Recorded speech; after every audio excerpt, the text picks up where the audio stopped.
I'm Fran Heathcote. I'm the DWP President of PCS. Universal Credit is starting on a very small scale today in just one small job centre here in Ashton-under-Lyne in the northwest. From October it will come in for all new benefit claimants, and I think it's only then that the public will start to realise what it really means for them. Today in Ashton-under-Lyne, Universal Credit starts on a very small scale, but when it rolls out across the UK, it would be better described as universal misery. In a woeful lack of understanding about how people on the breadline live, the government have announced that Universal Credit will be paid monthly, pushing those in need towards payday loan companies. Money will be paid direct to families with no option of rent going directly to landlords, making evictions and conflict a likelihood. The government are saying they're making work pay, when the reality is they should focus their efforts on making work exist.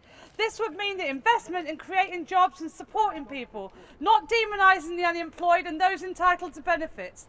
Through this government, the press and even the use of academics, they're doing everything they can to destroy the very concept of social security. The simple idea that there is a level below which nobody should be allowed to fall in a civilised society.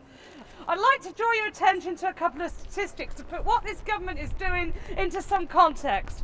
£30 billion already slashed from the welfare budget, coincidentally the exact same amount that has been given to the super rich in tax breaks.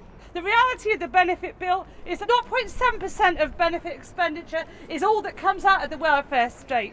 The substantial majority is paid in housing benefit and pensions. Conservative estimates say that tax avoidance outweighs benefit fraud now by 8 to 1, and it's not done in tens of pounds a week by people that are struggling to get by, but rather by the very rich who could afford to pay more but choose not to. Day in, day out, through this right-wing government of millionaires, they seek to demonise benefit claimants, but they have created a new tier in society, and that is the working poor. And now, with low pay levels, more and more working people are also reliant on benefits. Over 5 million people in work will also be claiming universal credit. And what this tells us, in the words of the Daily Mail, is that we, as taxpayers, are subsidising bad employers in both the public and the private sector.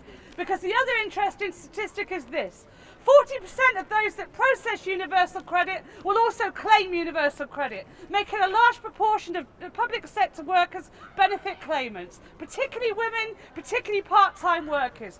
This is the background to universal credit, and that is why the government must rethink its plans. Whether it's telling pensioners that they should hand back some of their pension whilst giving tax breaks to the super rich, or putting working class people out of their houses via the bedroom tax. This is a government who, through their austerity programme, are intent on making ordinary working people, the sick, the needy, the vulnerable, the disabled, pay for a crisis that they didn't create. In the 6th richest country in the world, we now have soup kitchens and food banks. That is what life is like in this country under a government of uncaring millionaires, and that's why we have to stand up for ourselves and do something about it. We must advocate for a fair welfare system, but also present a clear picture of the sort of society that we want to live in. So solidarity, and let's stick together. Thank you.